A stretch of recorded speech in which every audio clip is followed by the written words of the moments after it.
Good morning students. आज हम लोग चैप्टर 6 का सेकेंड पार्ट हम शुरू करें बेटा। सेकेंड वीडियो की शुरुआत करें, जिसमें फर्स्ट में मैंने आप लोगों को विनिर्माण की डेफिनेशन और उसकी विशेषताएं और उसके अस्तित्व को प्रभावित करने वाले कारक यानी कि 3 टॉपिक अपडेट किए थे। इसमें ये एक जो टॉपिक आप लोगों को मैं आज समझाने जा रही हूँ, ये अपने आप में ही पूरा बड़ा है। ये तकरीबन सारे चैप्टर को यही कवर कर लेता है। तो अगर आप लोगों को ये स्ट्रक्चर समझ में आ जाता है तो आप लोग कंप्लीट तकरीबन आधे से ज्यादा चैप्टर आप लोगों को वैसे ही समझ में आ जाएगा। ठीक है, तो बेटा हम लोग शुरू करते हैं। उद्योगों का वर्गीकरण हम जब करते हैं तो 4 आधारों पे करते हैं। 4 आधारों में एक तो है आकार के आधार पर यानी साइज के बेस पर। ठीक है, कि कितना बड़ा है, घर में होता है या फिर आपके केवल आप लोगों की लोकेलिटी में या आपके राज्य में होता है, या ऐसा है जो देश विदेशों तक भी पहुंचता है। ठीक है, तो आकार के आधार पर करेंगे, कच्चे माल के आधार पर करेंगे कि कहां से किस किस तरह का कच्चा माल होता है, उसके पर आधारित उद्योगों को हम एग्जाम्पल्स के तौर पर भी पढ़ने का काम करेंगे। इसके बाद उत्पाद के आधार पर है बेटा कि आप लोगों को जो सामान तैयार करवाया जा रहा है विनिर्माण क्षेत्र में द्वितीय क्रियाओं के माध्यम से, वो किस तरीके की हैं, आपके उपभोक्ताओं के लिए उनकी मांग के आधार पर है या फिर उनकी मूलभूत आवश्यकताओं को पूर्ति करने वाली। ठीक है, इसके अलावा चौथा आपका होगा बेटा स्वामित्व के आधार पर। स्वामित्व के आधार पर यानी कि पूरे तरीके से ओनरशिप किसकी है, किस तरीके से सरकार चला रही है, निजी कोई कंपनी चला रही है या फिर दोनों मिलके साथ में चला रहे हैं। तो इन सारे वाले पोर्शन को हम लोग यहाँ पढ़ने वाले हैं। ठीक है, जिसमें आप लोगों का फर्स्ट होगा आकार के आधार पर। इसमें हम लोग 3 पढ़ेंगे, कुटीर या घरेलू उद्योग, छोटे पैमाने के उद्योग और बड़े पैमाने के उद्योग। देखो बेटा, कुटीर या घरेलू यानी ये उद्योग वो उद्योग है जिसमें आप लोगों के उद्योग बेहद छोटे लेवल पे होते हैं, जो हम लोग अपने घरों में ही कर लेते हैं। जिसका एग्जांपल मैंने लिखा है कलाकृति और कुम्हार। ठीक है, कलाकृतियां यानी कि जो पत्थर की मूर्तियां बनाते हैं वो, और कुम्हार जैसे कि अपने घर में ही वो मटके बनवाते हैं और छोटी छोटी ये मिट्टी से बनी हुई चीजें बनाते हैं और उसको मार्केट में बेचने का काम करते हैं। ठीक है, तो जो घर से ही बनकर मार्केट में पहुंच जाती हैं बिकने के लिए, वे सारे के सारे कुटीर उद्योग कहलाते हैं। ठीक है, छोटे पैमाने के उद्योग वो उद्योग होते हैं बेटा जो आप लोगों के स्टेट में ही है, आप लोगों की पहुंच उन तक काफी इजीली है, इसीलिए हम उसको कहते हैं छोटे पैमाने के उद्योग। ठीक है, लेकिन इसके बिल्कुल अपोजिट है बड़े पैमाने के उद्योग। बड़े पैमाने के उद्योग वे उद्योग कहलाते बेटा जो काफी बड़े लेवल पर, यानी जिसके बहुत सारी कंपनियां हमारे देश में भी हैं और अलग अलग देशों में भी है, जिसको हम इंटरनेशनल लेवल के भी बोल सकते हैं। ठीक है, यानी अपने पूरे देश में अलग अलग जगह पर फैलना या फिर विभिन्न देशों में भी औरों में भी जाकर फैलना, तो ये आप लोगों के सारे बड़े पैमाने के उद्योग कहलाए जाते हैं। यानी हमने आकार के आधार पर 3 पढ़ लिए, कुटीर, छोटे पैमाने के और बड़े पैमाने के। ठीक है, मेरे हिसाब से बहुत इजी है, ये सबसे इजी आप लोगों को वैसे याद हो जाएगा। इसके बाद सेकंड देखिए बेटा कच्चे माल के आधार पर। कच्चे माल के आधार में आप लोगों को ये 5 तरीके आराम से अलग अलग ढंग से समझना होगा। कच्चा माल हमें या तो कृषि से प्राप्त होता है, कच्चा माल या हमें खनिज के रूप में मिलता है, खनन के माध्यम से प्राप्त होता है। कच्चा माल हमें रसायनों के आधार पर भी इस्तेमाल किया जाता है, वनों से भी हमें कच्चा माल प्राप्त होता है, या फिर पशुओं से भी हमें कच्चे माल की प्राप्ति होती है। इन 5 वाले पोर्शन में जिन जिन को मैंने भी पढ़ाया है, जब हम उनसे कच्चा माल प्राप्त कर लेते हैं तो उन्हीं के आधारों पर विभिन्न तरह के उद्योग धंधे चलाए जाते हैं। ठीक है, जैसे कि कृषि आधारित उद्योग है। कृषि आधारित उद्योग यानी ऐसे उद्योग जो पूरी तरीके से कृषि पर निर्भर है। कृषि में कुछ कच्चा माल उत्पादित होगा, वो आपके उद्योगों में पहुंचेगा, उद्योगों में पहुंचने के बाद आप लोगों की मशीनें चलेंगी। ठीक है, तो उसी को कहते हैं बेटा हम कृषि आधारित उद्योग, जिसमें चीनी उद्योग, कपड़ा उद्योग ये सबसे प्रमुख है। मैंने इसीलिए लिखे कि आप लोगों को चलते चलते याद हो जाएंगे। ठीक है, अब इसके अलावा सेकंड है बेटा आपका खनिज आधारित उद्योग। खनिज आधारित उद्योग में आप लोगों के दो तरह के उद्योग है, धात्विक और अधात्विक।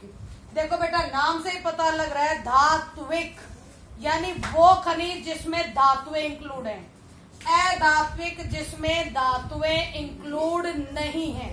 ठीक है, यानी कि धात्विक भी आप लोगों का दो तरह का होगा, लोह और अलोह, यानी ऐसी धातुएं जिसमें लोहा मिक्स है और ऐसी धातुएं जिसमें लोहा नहीं है। ठीक है, जैसे लोह धात्विक, धात्विक का एक पोर्शन आपका लोह, इसमें लोह इस्पात संयंत्र आते हैं जिसमें टोटली आप लोहे को पिघलाते हो, उसे शुद्ध रूप में लेके आते हो, उसमें मैग्नीज मिलाते हो, ये सारे काम किए जाते हैं। ठीक है, तो आपका ये लो एस्क वाले में, लो इस्पात उद्योग में आ जाता है। अलोह यानी जिसमें लोहा नहीं है, जैसे कि तांबा है, एल्यूमिनियम है। ये तांबा उद्योग, एल्यूमिनियम उद्योग प्रॉपरली पूरी तरीके से आपके अलोह खनिज उद्योग हैं, लेकिन इसमें लोहे की मात्रा रत्ती भर भी नहीं मिलती है। ठीक है बेटा, इसके अलावा अधात्विक जिसमें धातुएं ही नहीं होती हैं, जैसे कि हम लोगों का चूना पत्थर। ठीक है, ये चूना पत्थर कच्चे माल के रूप में तुम्हारे सीमेंट उद्योग में इस्तेमाल किया जाता है। ठीक है, तो अधात्विक खनिज में मैंने इसीलिए सीमेंट उद्योग का ही एग्जाम्पल डाला ताकि तुम्हें जल्दी से याद हो जाए। ठीक है, इसके बाद तुम्हारा रसायन आधारित उद्योग है भाई, जिसमें रसायनों का इस्तेमाल करके आप लोगों की विभिन्न तरह की चीजें निर्मित की जाती है, जैसे कि पेट्रो रसायन उद्योग है। ठीक है, या फिर आप लोगों की वन आधारित उद्योग है, यानी वनों से हम जो जो प्राप्त करते हैं उन प्राप्त किए हुए कच्चे उत्पाद से हम लोग विभिन्न तरह के उद्योगों को चलाते हैं, जैसे फर्नीचर उद्योग है। सबसे इजी यही लगा मुझे, इसीलिए मैंने तुम्हें देने की कोशिश की। जो फर्नीचर उद्योग है बेटा, फर्नीचर में क्या है, इमारती लकड़ियां आती है, वनों में वृक्ष होते हैं, वृक्षों की कटाई होती है, उन्हीं लकड़ियों को हम लोग इन उद्योगों में लेके आते हैं, फर्नीचर उद्योगों में, और विभिन्न तरह की चीजों का निर्माण किया जाता है। ठीक है, अब आपका पशु आधारित उद्योग है बेटा। पशु आधारित यानी पशु हैं, पशु हमें उनके पशुओं की खाल से चमड़ा बनता है, पशुओं के दूध से विभिन्न तरह के व्यंजन तैयार किए जाते हैं। ठीक है, या फिर आप लोगों ने भेड़ के बारे में भी सुना होगा, जिसके ऊपर की जो शरीर का ऊपरले हिस्सा, उसमें ऊपर वाले हिस्से में ऊन का निर्माण होता है। ठीक है, तो आप लोगों का ये पशु आधारित, यानी इसमें पांचों के पांचों आप लोगों को कंप्लीट हो गए।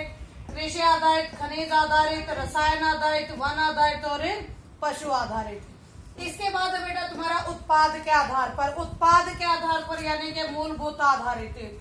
मूलभूत, वो मूलभूत का मीनिंग होगा बेटा जो बेसिक है, जो चाहिए ही चाहिए, जो चाहिए ही चाहिए। जैसे कि लो इस्पात उद्योग लिखा मैंने इसमें, लो इस्पात उद्योग को ही हम लोग आधारभूत उद्योग कहते हैं। क्यों कहते हैं? क्योंकि ये चलता है तो सारे उद्योग चलते हैं। अगर ये आपके लोहे का निर्माण कर रहा है तो सारे उद्योगों के कामकाज धीरे धीरे चलते चले जा रही है। ठीक है, तो मूलभूत उद्योग वो उद्योग है बेटा जो बिल्कुल बेसिक है, हर किसी की जरूरत के हैं, उन्हीं पर विभिन्न तरह के उद्योग निर्भर हैं और उन्हीं से ही हम लोग चीजों का निर्माण करके आगे की तरफ बढ़ते हैं। ठीक है, इसके बाद उपभोक्ता सामान है भाई। उपभोक्ता, उपभोक्ता होता है खरीदने वाला। ठीक है, अगर मैं मार्केट में जाके खड़ी हो जाऊं और किसी दुकानदार से मांगू भाई मुझे ये चीज दे दे, तो वहां पर वो दुकानदार होगा लेकिन मैं उपभोक्ता कहलाऊंगी। ठीक है, तो उपभोक्ता सामान वो होगा जो उनकी मांग के अनुसार निर्मित होगा। जैसे कि मैंने बिस्कुट लिख दिया मैंने, क्योंकि ये हर किसी की मांग नहीं है, लेकिन उपभोक्ता इसकी मांग करते हैं क्योंकि कहीं ना कहीं उन्हें इस बिस्कुट की आवश्यकता अपने घर परिवार में, अपने बच्चों के लिए, आने जाने वालों के लिए कहीं ना कहीं होती है। तो उनकी मांग के आधार पर जो तैयार किया जाता है वो आप लोगों का उपभोक्ता सामान उद्योग कहलाता है। क्लियर है? अब बेटा लास्ट है तुम्हारा स्वामित्व के आधार पर। ठीक है, जो आप लोगों का स्वामित्व के आधार पर है ये तीन तरह का है, सार्वजनिक, निजी और संयुक्त। ठीक है, सार्वजनिक वो जिसमें टोटली सारा कामकाज आप लोगों की सरकार करती है। ठीक है, सरकार ही संभालती है, सरकार ही नियंत्रण करती है, सरकार ही अपने नियमों के माध्यम से इसको आगे बढ़ाती है, जिसमें आपका स्टील अथॉरिटी ऑफ इंडिया यानी कि सेल आता है। ठीक है, SAIL Steel Authority of India आप लोगों का सेल आता है बेटा सार्वजनिक क्षेत्र में, यानी इसमें टोटली सरकार काम कर रही है। इसके अलावा निजी क्षेत्र, निजी क्षेत्र में या तो एक व्यक्ति के हाथ में या कुछ लोगों के हाथ में सारी ओनरशिप होती है, वही मिलकर उस उद्योग को चलाने का काम करते हैं। ठीक है, उद्योग को चलाने का काम करते हैं, उसमें नफा हो या नुकसान हो, कुछ भी हो, सब इन्हीं का है, सरकार का कोई लेना देना नहीं है। ठीक है, जैसे कि हमारी टिस्को कंपनी है। ओके, तीसरा आपका संयुक्त क्षेत्र है, संयुक्त, जिसमें सार्वजनिक और निजी यानी सरकार और निजी व्यक्ति मिलकर किसी भी कार्य को संभालने का काम करते हैं। ठीक है, इसमें क्या होगा बेटा कि आप लोगों का पैसा निजी व्यक्ति लगाएगा, ठीक है, और सरकार उस पर नियंत्रण या नियम कायदे कानून लगा देगी, जिसकी वजह से या फिर सरकार पैसा लगा देगी, निजी व्यक्ति उसको संभाल कर उससे ज्यादा से ज्यादा कमाई करके कुछ अपना फायदा कुछ सरकार का, दोनों का फायदा करेगा। तो आपके संयुक्त क्षेत्र में ऑयल इंडिया लिमिटेड ये आप लोगों का एग्जाम्पल है, जिसमें बहुत सारे आप लोगों के विभिन्न तरह के पतन भी आते हैं, क्योंकि पतन पर्सनली किसी के नहीं है। ठीक है, पर्सनल है, वो निजी है, उनकी संख्या थोड़ी है। सरकार ने पतन बनाए, सरकार ने उन्हें मेंटेन के लिए, उसका नियंत्रण करने के लिए, हर चीज के लिए उसको निजी व्यक्तियों के हाथों में सौंप दिया है। ठीक है, तो बेटा ये आप लोगों का संयुक्त क्षेत्र में आ जाएगा। आई होप आप लोगों को ये समझ में आ गया होगा। अगर ये समझ में आ गया तो समझो तुम्हारा आधे से ज्यादा जो चैप्टर वो कवर हो गया। ठीक है बेटा, और फिर भी कुछ रहता है तो बेटा कमेंट करके जरूर पूछो। Thank you very much.